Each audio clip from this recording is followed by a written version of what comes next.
So as I mentioned last week, a research article came out, and I'll post it to this video as well, showing that those who have what is called a chronic vestibular syndrome, think of it as individuals who have chronic dizziness, are more likely to have white matter hyperintensities on their brain MRI. I will make it very clear that I am not a radiologist, but for the sake of this discussion, I do have pictures of brain MRIs in the background because I got a lot of comments and questions on this video. Again, none of this is medical advice, talk to your doctors.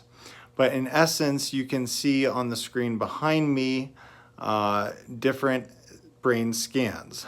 The one to my left, which may be on your right-hand side, you can see the white in the center kind of looks like an X versus the image to the right. The X kind of looks more black in color. For more details, talk to a radiologist. But in essence, different sequences of brain MRIs show different things. So in this article, they talked about white matter hyperintensities.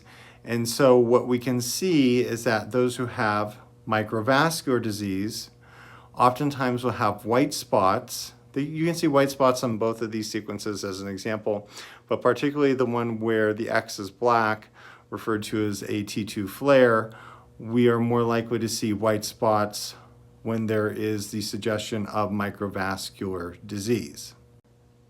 As I mentioned in the other video, it's an implication that the vascular health to the brain is not optimal. And interestingly, this can relate to those who are not recovering from their vestibular syndromes. So often I see patients who have dizziness who think of it as one thing, because oftentimes the doctors and the healthcare providers they're seeing try to narrow it down to one thing. Unfortunately, for a lot of those with chronic symptoms, it's not one thing. We may have had a damage or an injury or an infection affecting a vestibular nerve or an inner ear, but often the brain becomes involved in the long run. I hope this helps. Send me your thoughts and questions. I'm Dr. Randall Gates, board-certified chiropractic neurologist, chiropractic physician of Gates Brain Health and Advanced Imaging Reno. If you have questions relative to your case, you can reach out to our office at 775-507-2000. You can also message us at info@gatesbrainhealth.com if you feel comfortable doing that. Have a great night. Talk to you soon.